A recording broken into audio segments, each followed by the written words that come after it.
The sake of good learning अगर आप चाहेंगे तो मैं इसके अलावा भी कुछ क्लासेस लेके तो जो जिस तरह मैंने रात सीआर और जीआर से इंफॉर्मेशन ली है तो मैं तो ट्रस्ट करूँगा आप पे।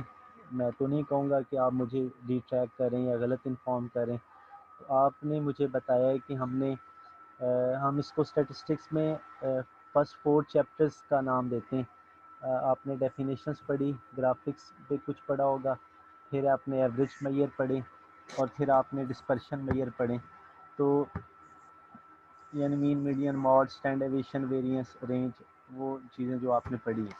इस चीज़ को देखते हुए मैं समझ रहा हूँ कि आपने तकरीबन 4 चैप्टर जो हैं वो आपने पढ़ लिए। इसके बाद जो हमारा काम अभी रहता है, जो कोर्स आउटलाइन आपने मुझे सेंड की है, तो उसके मुताबिक अभी काफ़ी काम हमारा रहता है। हम उसमें से कोशिश करेंगे कि जो बहुत ज़रूरी है, जिसके बगैर गुजारा नहीं है, उसको हम इंशाल्लाह ज़रूर मुकम्मल करने की कोशिश करेंगे। और अभी मैं आपसे जो आज स्लाइड शेयर कर रहा हूँ उसमें जो ओवरव्यू है हमारा, और जो स्टूडेंट्स ने पढ़ लिया है, जो मेरे स्टूडेंट्स ने पढ़ रखा है, तो वो मैं आपसे शेयर करने जा रहा हूँ। और प्लस हम ये देखेंगे कि आप लोगों ने क्या पढ़ा है और कितना काम अभी रहता है, तो वो चीज़ें आपसे क्लियर हो जाएंगी। तो इस हवाले से यूँ कह लें कि आज की हमारी जो क्लास है वो उस तरह से फॉर्मल नहीं है, इंट्रोडक्टरी है। तो लेट्स कंटिन्यू, और ये होप करते हुए कि अल्लाह ताला हमारी हेल्प करेंगे और जो ज़िम्मेदारी हमें मिली है तो इंशाल्लाह हम इसको निभा पाएंगे। तो statistics for botany in a glass, तो इसमें सिंपल सी मैं चीज़ें आपसे शेयर करता हूँ जो हम आप लोग पहले पढ़ चुके हैं, तो उससे मैं बेस बनाता हूँ। आपने मेजरमेंट स्केल पढ़े, 4 मेजरमेंट स्केल्स होते हैं, और इससे पहले आपने पढ़ा है कि जो हम डेटा कलेक्ट करते हैं तो सारी हमारी वर्किंग डेटा के हवाले से, स्टैटिस्टिक्स जो है उसमें सारा काम डेटा के हवाले से है। तो डेटा की 2 बड़ी टाइप्स हैं, प्राइमरी डेटा और सेकेंडरी डेटा। तो जब हम बात करते हैं प्राइमरी डेटा की, और आप जैसे जैसे मैच्योर होते जाएंगे और प्रमोट होते जाएंगे, तो एंड पे आपकी डिग्री के एंड पे आप लोग एक रिपोर्ट सबमिट करेंगे। आपके कोई टीचर आपसे रिपोर्ट ले सकता है, तो उसमें आप लोग देखोगे कि किस तरह स्टैटिस्टिक्स अपना कंट्रीब्यूशन दे रही है। तो उस चीज़ को सामने रखते हुए ये अभी शुरू में ही आपको चीज़ें पढ़ाई जा रही हैं ताकि एट द एंड आपको कोई प्रॉब्लम ना आए। तो जब हम कह रहे हैं कि डेटा की 2 टाइप्स हैं, प्राइमरी डेटा और सेकेंडरी डेटा, तो प्राइमरी डेटा कलेक्ट करने के लिए आपको पता है क्वेश्चनर मेथड हम एक मोस्ट कॉमनली और मोस्ट प्रेफरली हम यूज़ करते हैं, questionnaire method.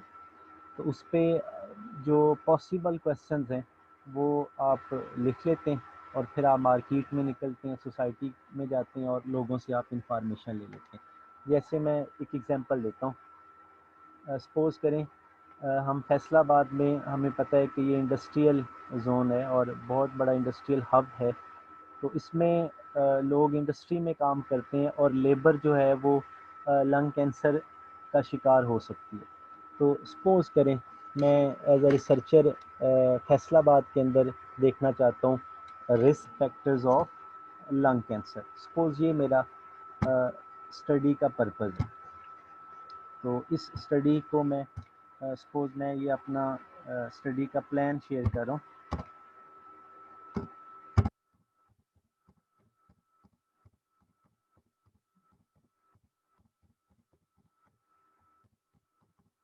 Risk factors of lung cancer, क्या वजूहात हैं, कौन सी चीज़ें हैं जो फेफड़ों को डिस्टर्ब करती हैं। तो ये मेरा पर्पज़ है फैसलाबाद के अंदर, ये स्टडी का टाइटल है इन फैसलाबाद। तो अब अगर मैंने स्टैटिस्टिक्स नहीं भी पढ़ी तो कुछ इंफॉर्मेशन मेरे पास है। एज अ ह्यूमन बीइंग मैं जानता हूँ कि स्मोकिंग जो है वो लंग कैंसर की वजह हो सकती है। फिर जो लोग इंडस्ट्रियल इलाके में काम करते हैं तो वहाँ पे बेतहाशा धुआं और पोल्यूशन होती है, तो ये लंग कैंसर की वजह हो सकती है। इसी तरह लोगों की जो केयर लोग नहीं करते, अपनी खुद से केयर नहीं करते या अवेयरनेस नहीं होती, तो ये वजह हो सकती है। तो मैं ना यहाँ पे सिंपली ये कुछ क्वेश्चन लिखता हूँ आपकी अंडरस्टैंडिंग के लिए। सपोज पहला मेरा क्वेश्चन है कि किस जेंडर को ये डिजीज़ ज़्यादा है, सपोज। फिर उनका लिविंग एरिया क्या है, जिन लोगों का मैं डेटा ले रहा हूँ। फिर उनकी एजुकेशन क्या है। फिर इसी तरह क्या वो स्मोकिंग करते हैं या नहीं करते। ये इनफ है समझने के लिए। तो अब जब मैंने ये टाइटल बनाया risk factors of lung cancer in Faisalabad, और इस पे मालूमात लेने के लिए मैंने एक क्वेश्चन बनाया, सवाल नामचा बनाया, जिसमें list of all possible questions मैंने लिए। तो अब एज अ रिसर्चर और एज अ स्टैटिस्टिशियन मुझे पता होना चाहिए कि जो मैंने वेरिएबल इंक्लूड किए हैं वो किस मेजरमेंट स्केल के हैं। तो जैसे जेंडर की बात करें तो इसमें जस्ट मेल और फीमेल आएगा, तो हमने इसको कैटेगराइज किया है। तो ये आप में से कोई बताना चाहे इसका मेजरमेंट स्केल क्या होगा।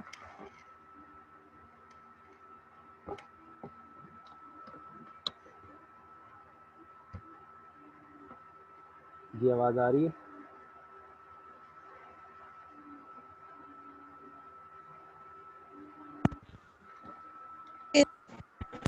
जी बच्चे, जेंडर का मेजरमेंट स्केल क्या होगा?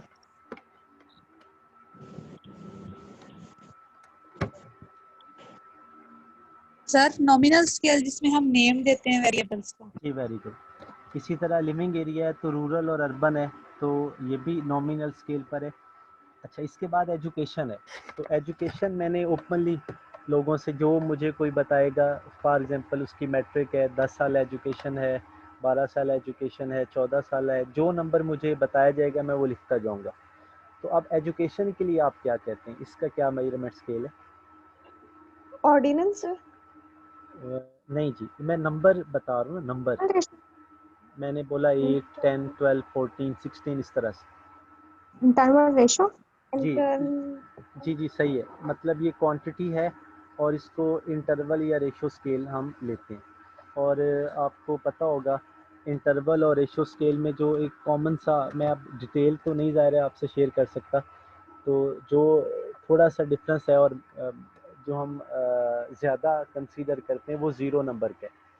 तो अगर zero as an arbitrary number आ रहा हो तो हम कहते हैं ये इंटरवल स्केल है, और zero as a true number आ रहा हो तो हम कहते हैं कि ये रेशो स्केल है। जैसे अभी हमने एजुकेशन की एग्जांपल ली है, तो अगर कोई शख्स कहता है कि मेरी ज़ीरो एजुकेशन है, तो अब इस ज़ीरो का मतलब ज़ीरो नहीं है, ज़रूर वो स्कूल में गया होगा, मे बी उसने एडमिशन लिया और स्कूल छोड़ दिया हो, तो मे बी उसने एक दो क्लासेस पढ़ी हो और वो उसको कंसीडर ही ना कर रहा हो। तो यहाँ पे ज़ीरो एज अ ज़ीरो नहीं है, ज़ीरो एज एन आर्बिट्रेरी है, वो ऐसी ज़ीरो सपोज्ड वैल्यू कह रहे हैं। तो अब ज़ीरो यहाँ पे सपोज्ड है, सो एजुकेशन इंटरवल स्केल है, समझ रहे हैं? और इसके बाद स्मोकिंग है, तो स्मोकिंग में भी इसी तरह है, येस नो, तो ये भी नॉमिनल स्केल है। अच्छा, अगर मैं एजुकेशन को अब इस तरह से कहूँ कि फॉर एग्जांपल मैंने इसकी टाइप्स बना ली एजुकेशन की, लाइक प्राइमरी एजुकेशन है, तो इसी तरह मिडिल तक एजुकेशन है, मैट्रिक किया हुआ है, इसी तरह इंटर किया हुआ है, इसी तरह ग्रेजुएशन की हुई है सपोज, और सो ऑन। अब ये जो मैं यहाँ पे एजुकेशन के लिए टाइप्स डिक्लेयर कर रहा हूँ, तो इस पे नेचुरल ऑर्डर है। We all know primary education कम है मिडिल की निस्बत, मिडिल की कम है मैट्रिक की निस्बत, और मैट्रिक की कम है इंटर की निस्बत, इस तरह। अब यहाँ पे ऑर्डरिंग है, नेचुरल ऑर्डर है। अब आप कह सकते हैं इस केस में education is a ordinal variable. तो ये टाइप्स हमने पढ़ रखी है। तो अब इसको बेस बना के मैं आगे प्रोसीड करता हूँ। अब मैंने ये आपकी फील्ड से एग्जांपल लिए, जस्ट अगर हम प्लांट नेम की बात करते हैं तो फिर ये नॉमिनल स्केल है। तो अगर हम प्लांट साइज़ की बात करें और साइज़ को इस तरह डिफाइन कर दें, very large, large, small, very small, और इसमें से टिक कर लो, तो ये ऑर्डिनल स्केल है। और अगर प्लांट साइज़ हम लिखें और आगे डॉटेड लाइन लगा के छोड़ दें और इंचेस में मेजर करें, तो अब नंबर आएगा, तो ये हमारे पास रेशो स्केल वेरिएबल होगा। तो ये टाइप्स आपने मेजरमेंट स्केल की पढ़ी हुई है। अच्छा, इसके बाद ये आज मैंने बेसिकली आपको बताना है, अगर तो आपने मुझे सच बताया है कि ये चीज़ हमने सिर्फ पढ़ी है और बाकी कुछ नहीं पढ़ा, तो आपको अंदाज़ा हो जाएगा कि कितना आप लोगों ने सीख लिया है और कितना अभी आपका काम रहता है। और फिर आपकी सिंसेरिटी है कि आप कितना ज़्यादा क्लासेस अटेंड करके, अगर आप कहेंगे तो मैंने ऑलरेडी यूट्यूब पे लिंक्स दिए हुए हैं इन सब टॉपिक्स पे, तो वो सुन के तो आप अपना ग्रिप बना सकते हैं। सो ये आपकी अब अपनी सिंसेरिटी है। तो अब यहाँ पे स्लाइड मैंने बनाई है, टूल्स टू बी यूज्ड, और यहाँ ये बताना मकसद है कि किस मेजरमेंट स्केल के लिए कौन कौन से स्टैटिस्टिकल मेथड यूज़ किए जाने चाहिए। सो सबसे पहले नॉमिनल स्केल की हम बात करेंगे। इसमें आपने फ्रीक्वेंसी डिस्ट्रीब्यूशन पढ़ी हुई है, तो हम नॉमिनल स्केल के लिए फ्रीक्वेंसी डिस्ट्रीब्यूशन बना सकते हैं।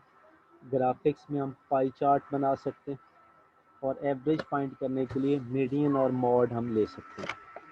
तो ये दोनों नॉमिनल और ऑर्डिनल के लिए मैं आपसे शेयर कर रहा हूँ, जो हमारी दोनों कैटेगरीज हैं उनके लिए ये टूल मैंने हाईलाइट किया, नॉमिनल और ऑर्डिनल के लिए।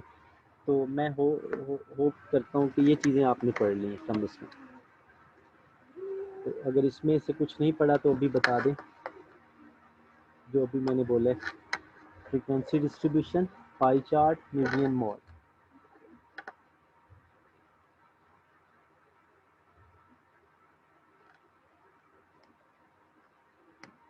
जी शाबाश, रिप्लाई करें। सर ये मीडियन और मोड वगैरह तो मैंने पढ़ा है,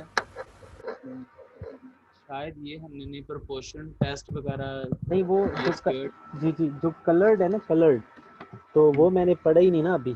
तो वो जिस तरह मुझे सीआर और जीआर ने बताया कि उन्होंने नहीं पढ़ा, तो कलर्ड पोर्शन को मैंने रीड ही नहीं किया। तो पाई स्क्वायर टेस्ट और प्रोपोर्शन टेस्ट ये आपके रहते हैं। तो सर जो हमने सिर्फ स्टार्टिंग में ना डिस्कस किए थे ये जो मीडियन मोड वगैरह हैं, और ये आप ऑर्डिनल बता रही हैं, इनके अलावा हमने सर कुछ भी नहीं पढ़ा, सिर्फ ये डिस्कशन हुई थी। फ्रीक्वेंसी डिस्ट्रीब्यूशन भी नहीं सर ये पढ़ी। बस क्लास में डिस्कस किए थे बस। नहीं, डिस्कस तो जब हो गया तो काम तो हो गया ना। कोई बुक प्रोवाइड की आपको सर ने? नो सर, सर ने क्वेश्चंस करवाए थे उधर ही यूनिवर्सिटी में, इससे रिलेटेड कुछ, बस और कुछ नहीं। चलें, सही है। अच्छा, फ्रीक्वेंसी डिस्ट्रीब्यूशन आप कहते नहीं आपको सिखाया गया, ऐसे ही है? जी सर। पाई चार्ट भी नहीं सिखाया गया? नो सर, सर इसके रेफरेंस में भी हमने नहीं कुछ पढ़ा। पाई चार्ट भी नहीं पढ़ा आपने? ठीक, ऐसे ही है। यस सर, सर आप स्टार्ट से ही ऐसे समझ करवा रहे हैं।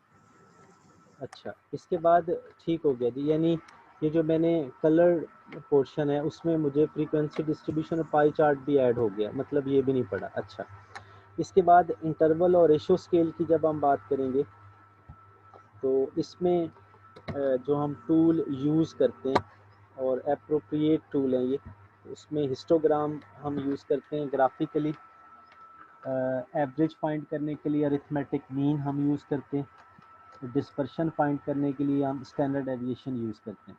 तो ये इंटरवल और रेशो स्केल के लिए ये 3 टूल मैंने कलर नहीं किए, और मैं समझ रहा हूँ कि ये आप लोगों ने पढ़ लिए हैं, ऐसे ही है? सर हिस्टोग्राम नहीं पढ़ा, ये दोनों पढ़े हैं, अरिथमेटिक नहीं पढ़ा, स्टैंडर्ड डिविएशन पढ़ा है। अच्छा जी, ठीक हो गया। इसके बाद जो कलर्ड है उसमें टी टेस्ट है, जी टेस्ट है, रिग्रेशन है, कोरिलेशन है, ये पढ़े हैं आपने? No sir. नो सर, ये भी नहीं सर पढ़ा। ये नहीं पढ़े अभी। ठीक हो गया। तो इट मीन्स के आपने अभी जस्ट डेफिनेशंस पढ़ी हैं, फिर आपने एवरेज मेयर्स यस पढ़े, सर, और एवरेज मेयर्स के बिल्कुल। आपने डिस्पर्शन मेयर पढ़े। तो अभी मैं CR और GR की स्पेशली ड्यूटी लगा रहा हूँ कि जो डेफिनेशंस यस सर, आपने पढ़ी है ना, उनके सिर्फ नेम लिख के यस आपने मुझे व्हाट्सएप ग्रुप में सेपरेटली बता देने कि, और कोशिश करें कि लॉयल्टी शो करें और सिंसेरिटी के साथ यस सर, जो डेफिनेशंस पढ़ी हैं वो मुझे शेयर करें। ठीक हो गया? Yes sir. अच्छा जी। तो अब आज कम से कम इतना तो अब हम सीखें। अब ये मत समझिएगा, एक तो हम फिर रस्टी हो जाते हैं ना, जब हम रेस्ट करते हैं फिर हम रस्टी हो जाते हैं, ऐसे नहीं होना चाहिए। तो अगर आज मैं आपसे इंफॉर्मेशन ही ले रहा हूँ तो इसमें भी मैं बहुत कुछ आपको पढ़ा रहा हूँ, और ये एग्ज़ाम में अगर मैंने एग्ज़ाम लेना हुआ तो मैं पूछूंगा आपसे।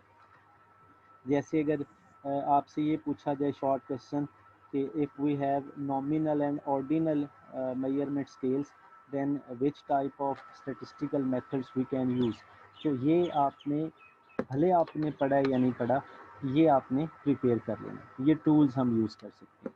अब किस वक्त किसको करना है तो वो हम आगे इंशाल्लाह पढ़ते जाएंगे।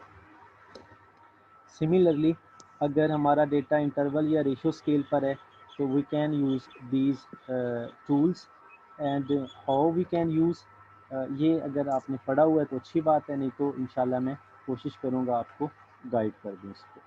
तो इस स्लाइड पे अगर आप, एक्सक्यूज मी सर, जी जी, सर कुछ स्टूडेंट्स को एंटर कर दें। हाँ जी, ये आज वैसे मैं कर रहा हूँ। अभी जी क्लास सर। का जो टाइम है वो तकरीबन 25 मिनट तक हो चुका है, और अब वो ज्वाइन कर रहे हैं। तो ऐसे स्टूडेंट्स की हमें तो ज़रूरत नहीं है फ़िलहाल, आज फर्स्ट डे है, तो उनको कन्वे भी कर दें CR और GR के क्लास एंट्री जो है वो विदिन जी 5 सर, मिनट्स है। तो अभी मैं दरमियान में रुकता हूँ, ओके फिर सर। ऐड करता हूँ एक एक को, तो ये ठीक नहीं है। इसके बाद अब मैं चैप्टर बाय चैप्टर आपसे बात करता हूँ। जो हम समझते हैं कि हमारे जो माइनर के स्टूडेंट्स हैं उनको ग्राफिकली ये 4 तरह के जो चार्ट हैं ये ज़रूर आने चाहिए। पाई चार्ट है, बार चार्ट है, हिस्टोग्राम है और स्कैटर डायग्राम है। तो बकौल आपके आपने इसमें से कुछ भी नहीं पढ़ा। तो अब डियर स्टूडेंट्स, आपने अपने स्टूडेंट जो व्हाट्सएप ग्रुप है उस पर भी एक्टिव रहना है। मैं इंशाल्लाह आपको कुछ क्लिप्स जो है ना जिस पे ये काम किया हुआ है वो मैं आपको सेंड करूँगा। तो आपने अब ये वेट नहीं करना कि जूम पे ही आएंगे तो ये बातें होंगी। तो आप इसको मैनुअली जब क्लास नहीं हो रही होगी तो उसको तैयार कर लेंगे, और जब हम ऑनलाइन क्लास में आएंगे तो फिर आप क्वेश्चन कर लेंगे। तो न्यूमेरिकल सारे का सारा काम मैं आपको व्हाट्सएप ग्रुप में वीडियोस और क्लिप्स जो मैनुअली मैंने बनाए तो वो आपको सेंड करता जाऊंगा, और आप उससे प्रिपरेशन करते जाएंगे। अच्छा, इसके बाद मेयर्स ऑफ सेंट्रल टेंडेंसी और डिस्पर्शन पे ये चीज़ें आपने पढ़ी हुई हैं, ये मुझे तसल्ली है जिस तरह मुझे दोनों लोगों ने बताया, mean, median, mod, standard deviation और वेरिएंस। और मुझे पता चला आपने हार्मोनिक मीन और ज्योमेट्रिक मीन भी पढ़ा है। जी सर, हमने वो पढ़ा है। जी, लेकिन वो मैं नहीं पूछूंगा आपसे, ठीक है? उसको आप भले से ना तैयार करें, वो मैं नहीं पूछूंगा। अच्छा, इसके बाद ये रिग्रेशन और कोरिलेशन और टेस्टिंग है, तो इस पे अभी हमने सारा काम करना है। सो ये आपका जो सिलेबस है ना, और उसमें तो बहुत कुछ है और सारे ही पढ़ना चाहिए, लेकिन जो बहुत इम्पोर्टेंट है वो ये स्लाइड पे आपको नज़र आ रहा है। तो अब हमारे, जिस तरह मैंने शुरू में कहा कि 7 to 8 क्लासेस तो इंशाल्लाह हैं। अब टॉपिक ज़रा हम गिन लेते हैं। फ्रीक्वेंसी डिस्ट्रीब्यूशन, पाई चार्ट और histogram 3, pie square test 4, proportion test 5, T test और जी टेस्ट, इसको मैं एक ही गिन रहा हूँ 6, रिग्रेशन 7, कोरिलेशन 8। तो 8 क्लासेज हैं और 8 टॉपिक्स हैं। तो इंशाल्लाह हम कोशिश करेंगे इसका ओवरव्यू और इसका क्रक्स जो है वो आपसे शेयर करें, ताकि कहीं आप लोग बैठें और इंटरव्यू वगैरह हो और आपसे पूछा जाए आपने स्टैटिस्टिक्स पढ़ी है तो रिग्रेशन बताएं, कोरिलेशन बताएं, तो फिर इतनी कैपेबिलिटी आप में हो कि आप उसको रिप्लाई कर सकें। ये हम इंशाल्लाह करेंगे। तो अभी आपके अगर एवरेजेस पर कोई क्वेश्चन है, डिस्पर्शन पर कोई क्वेश्चन है तो वो आप क्लियर करें। अगर नहीं है तो मैं आपसे कुछ क्वेश्चन पूछता हूँ ताकि मुझे पता चले आपने क्या पढ़ा है और कैसे पढ़ा है। We have still 10-12 minutes. कोई क्वेश्चन आपकी तरफ से है तो आप पहले पूछिए।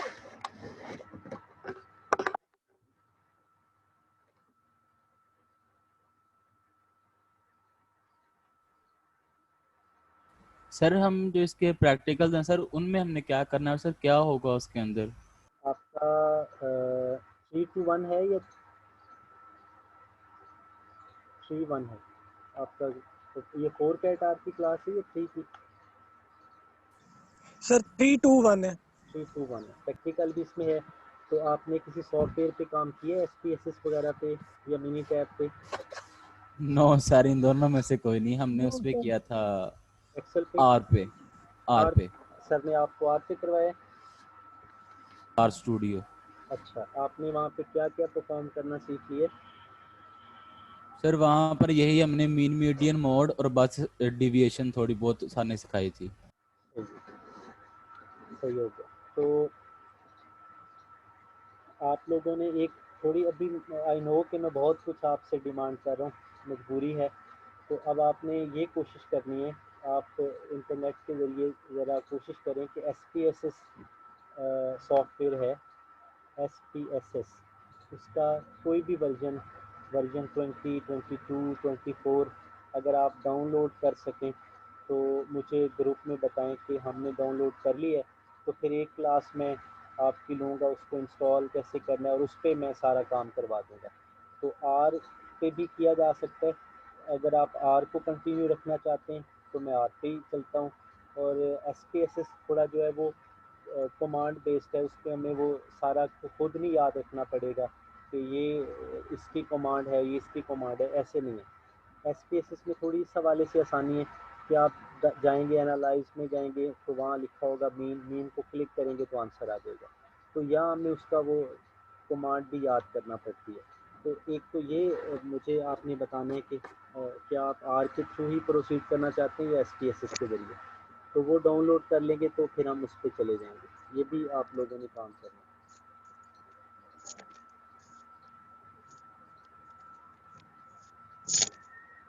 जी सही हो गया। Okay sir. अच्छा, अब मैं आपसे क्वेश्चन करूँगा कि बड़ा सिंपल सा क्वेश्चन है और बहुत इम्पोर्टेंट क्वेश्चन है। मैं अक्सर एग्जाम में ये पूछता हूँ। जैसे मैं ये क्वेश्चन करूँ, what is the role of statistics in botany, तो आप कैसे एड्रेस करेंगे इसको?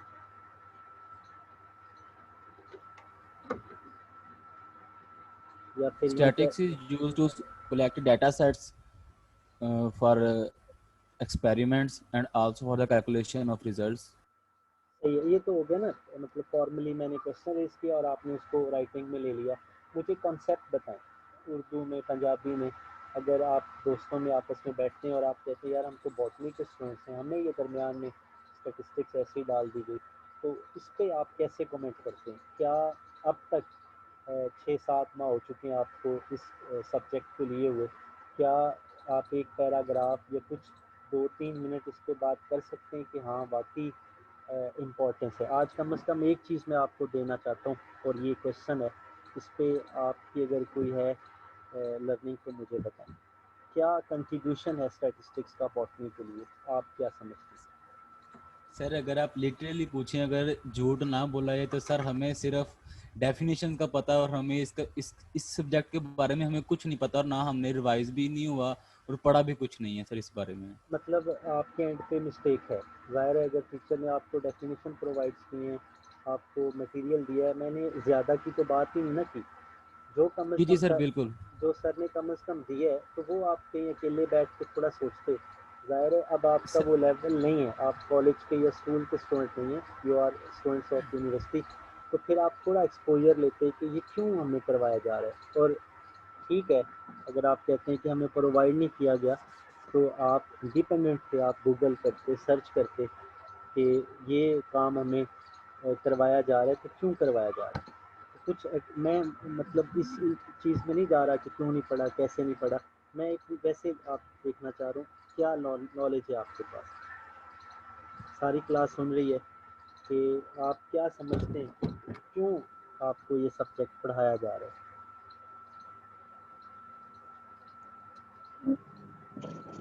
कोई स्टूडेंट, शाबाश, मुझे बड़ी सर खुशी होगी। मेरा जी जी सर बेसिकली बॉटनी के अंदर प्लांट्स की एक लार्ज कलेक्शन होती है, तो सर स्टैटिक्स बेसिकली हमें यही चीज़ देता है कि डाटा को किस तरह कलेक्ट किया जाए, उसे किस तरह ऑर्गेनाइज किया जाए, उसकी एनालिटिकल रिप्रेजेंटेशन और उसको इंटरप्रिटेशन और प्रेजेंट कैसे किया जा सकता है। तो सर जब बॉटनी के हम डिस्कस करते हैं तो इसमें लार्ज नंबर ऑफ वराइटीज़ आ जाती हैं, उनकी फैमिलीज आ जाती हैं। तो सर शायद स्टैट हम इसलिए पढ़ते हैं कि हम प्लांट्स को एक ख़ास तरतीब से अरेंज कर सकें, उसको एक ख़ास बायोडाटा में लेके आएँ कि हमें उसकी अगर किसी चीज़ की ज़रूरत पड़ रही है तो उसके इसके सॉफ्टवेयर्स में लगा के उसके जीन्स, उसके जीनोम्स, हर चीज़ को एक सीक्वेंस के साथ किया जा सके, एक वेल मेंटेन डाटा के तौर पे। जी, वेरी गुड बच्चे, बहुत अच्छे। तो ये पार्टिसिपेशन, मुझे जब मैं कहूँगा ना तो आप पार्टिसिपेट करें, आपके सेशनल मार्क्स भी हैं, तो कॉपी पेंसिल मैं पास रखता होता हूँ, आज तो नहीं, कल से इंशाल्लाह रोल नंबर और फिर उसकी वैल्यूएशन मैं साथ साथ करूँगा। तो ये जो अभी बच्चे ने रिप्लाई किया तो इसमें जो इन्होंने 4-5 सेंटेंसेस यूज़ किए तो उस पर एक चीज़ कॉमन मिली, ऑर्गेनाइजेशन, मैनेजमेंट या डेटा की अरेंजमेंट, इस पे इन्होंने काफ़ी फोकस किया, तो ये सही कर रहे थे। अब जो आप लोगों ने काम किया है, एवरेज मेजर पढ़ें और डिस्पर्शन मेजर पढ़ें, तो इन दोनों को मिला के और इस स्टूडेंट की बात को मिला के अब मैं आपको स्टैटिस्टिक्स की एप्लीकेशन शेयर करने की कोशिश करता हूँ आपकी फील्ड में। जैसे अभी इन्होंने बात की है प्लांट्स की, तो there are list of plants, varieties of plants, classifications हैं, बहुत कुछ है।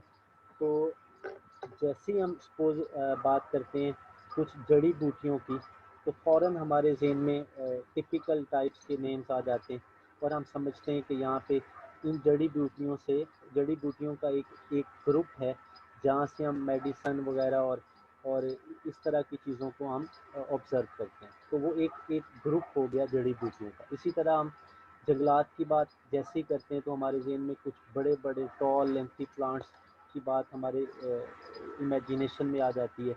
इसी तरह हम घरों में प्लांटेशन करते हैं, हमारे जहन में फ़ौरन वो चीज़ें आ जाती हैं। सो ये ऑर्गेनाइजेशन तो है ही है। अब अगर सपोज मैं बात करूं कि सिंपल सी मैं एग्जांपल लेता हूं कि फॉर एग्जांपल इसी चीज़ को चले ले लें, जो अभी गवर्नमेंट ऑफ पाकिस्तान का जो ग्रीनरी के हवाले से प्लान है, इस पे मैं थोड़ा सा कमेंट करूं। सपोज करें अभी अगस्त में पूरे पाकिस्तान भर में फॉर एग्जांपल 50 लाख दरख्त लगाए गए। गौर से सुनिएगा ज़रा, इसको पॉलिटिकली नहीं सुनिएगा, वैसे लर्निंग के हवाले से। तो सपोज करें 50 लाख प्लांट्स लगाए, ठीक है, और हम एज अ स्टेटिस्टिशियन अब देखना चाहेंगे फॉर एग्जांपल आफ्टर 5 ईयर्स हम देखते हैं कि वो जो या आफ्टर 1 ईयर हम देखते हैं कि जो 50 लाख प्लांट्स लगाए गए उसमें से कितने प्लांट्स हैं जो स्टिल अभी फंक्शनल हैं और वो ग्रो करते जा रहे हैं। तो सपोज हम वो काउंट करते हैं स्टैटिस्टिक्स टूल अप्लाई करके, सैम्पलिंग करके, हम रीजन से इंफॉर्मेशन लेके हमें पता चलता है जी कि उन प्लांट्स में से 40% जो थे वो डिस्ट्रॉय हो गए खुदा न खास्ता, और 60% जो है वो सर्वाइव कर गए। तो एक तो ये हमने इंफॉर्मेशन सोसाइटी को दे दी with the help of statistics. दूसरा हम कहेंगे कि ऑन दी एवरेज जो प्लांट्स लगाए गए उसमें हम कहेंगे ऑन दी एवरेज इस तरह के प्लांट्स ज़्यादा लगाए गए, ठीक है। वो प्लांट्स की टाइप्स हैं, सपोज हम कहते हैं कि ये जो नीम का दरख्त है या ये जो किकर का दरख्त है, टाली का दरख्त है सपोज, तो हम कहते हैं ये ऑन दी एवरेज ज़्यादा लगाए गए। तो ये भी हमने स्टैटिस्टिक्स की मदद से बात की, हमने इंफॉर्मेशन ली और इंफॉर्मेशन को एवरेज किया। तो अच्छा, यहाँ एक क्वेश्चन मुझे ज़रा रिप्लाई करें। अभी जो मैंने कहा कि जो अभी शजरकारी मुहिम हुई तो उसमें जो किकर के दरख्त हैं वो ऑन दी एवरेज ज़्यादा लगाए गए। तो बच्चे आप बताएं कि इस एवरेज को कंप्यूट करने के लिए क्या मीडियन यूज़ किया जाएगा, मॉड किया जाएगा या मीन किया जाएगा?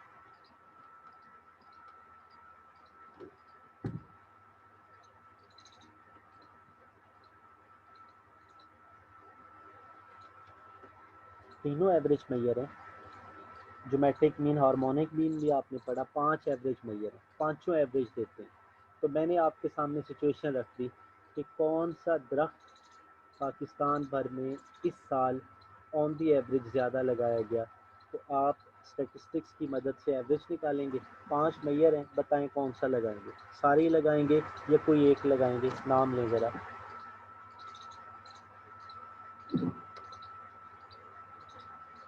की आवाज़ आ रही है?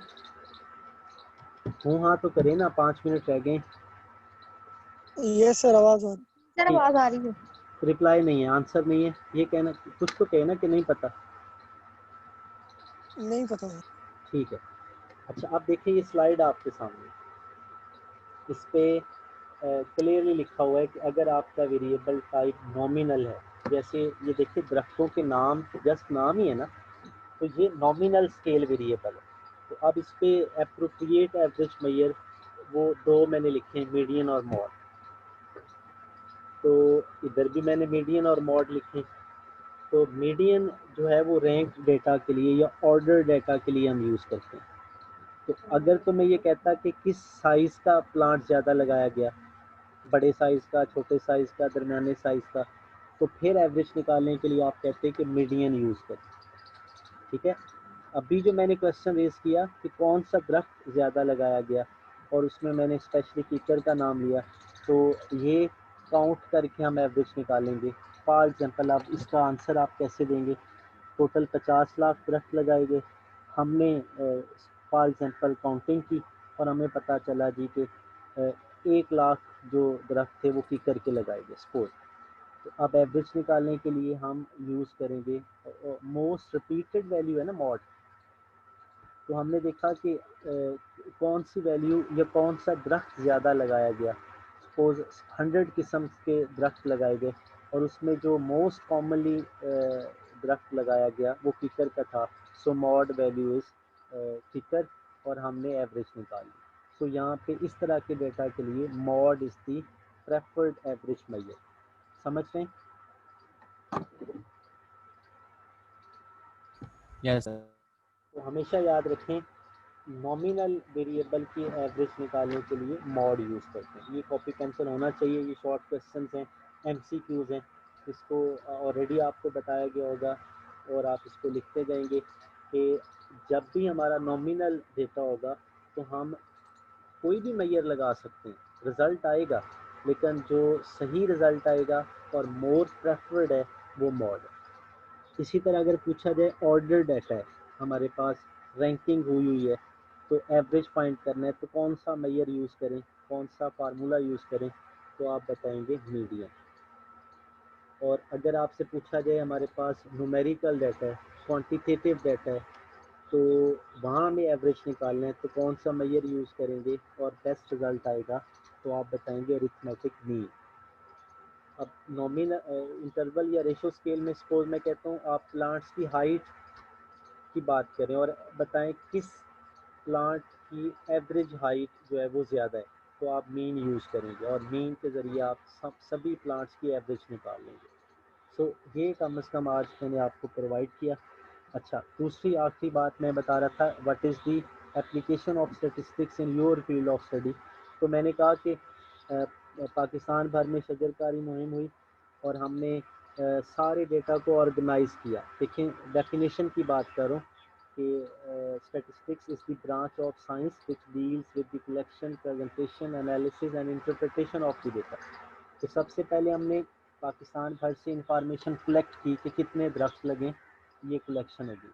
फिर हमने उसको प्रेजेंट किया, हमने उसके टेबल बनाए, हमने बताया कि जी ये 1 लाख दरख्त फलां किस्म का जो प्लांट है वो लगाया गया, ये 50,000 फलां टाइप का दरख्त लगाया गया, ये 2 लाख फलां टाइप की, इस तरह हमने वो प्रेजेंटेशन कर दी। इसके बाद अगर क्वेश्चन जो अभी मैंने आपको एड्रेस कर दिया है कि पूछा जाए कि किस टाइप का दरख्त ऑन दी एवरेज ज़्यादा यूज़ किया गया है, तो वो मॉड है। और अगर प्लांट साइज़ की बात की जाएगी और एवरेज निकालनी है तो मीन है। और अगर ऑर्डर डेटा है और एवरेज निकालनी है तो मीडियन है। अच्छा, लास्ट बात, अगर आप चैप्टर 4 की बात कर रहा हूँ मेजर्स ऑफ डिस्पर्शन के लिए, अगर ये पूछा जाए कि कीकर का दरख्त और जो टाली का दरख्त है, उन दोनों दरख्तों की जो हाइट है उसमें कितनी वेरिएशन होती है, तो कीकर की हाइट और टाली की हाइट के अंदर वेरिएशन कितनी है, वो इंचेस में हम मेजर करेंगे और हम स्टैंडर्ड डेविएशन या वेरिएंस का यूज़ करेंगे। So thank you very much. कोई जनरल सा क्वेश्चन है तो वो पुट अप करें, लास्ट मिनट है। जो मेरे पास जूम ऐप का वर्जन है वो पेड नहीं है, तो वो मुझे 40-45 मिनट्स की क्लास अलाउ करता है, इसलिए मैं थोड़ा जल्दी कर रहा हूँ। तो कोई क्वेश्चन है तो वो आप कर लो। सर कुछ स्टूडेंट्स का ना लैपटॉप्स का इशू है सर, कुछ के हॉस्टल्स रहेंगे और कुछ बच्चों के पास नहीं है। जब हम लोग आर स्टूडियो पे कर रहे थे तो फेलोज ग्रुपिंग में कर रहे थे लैपटॉप्स पे, लेकिन सर अब जो आपने सॉफ्टवेयर का कहा है तो हम उसको कैसे एडजस्ट कर लेंगे? कोई इशू नहीं है, मेरी तरफ से कोई कंपलसेशन नहीं है। अगर आप क्लास वाइज आपस में कम्युनिकेट कर लें और मुझे एक टेक्स्ट कर दें कि क्लास और ग्रुप में करना है ये वाला काम, जो आपका मुश्तरका काम है वो ग्रुप में बताना है कि यस हम एग्री करते हैं, आर के ज़रिए करना है, एस केसेस के ज़रिए करना है, ये कैसे करना है, तो मैं इंशाल्लाह उसी को फॉलो करूँगा।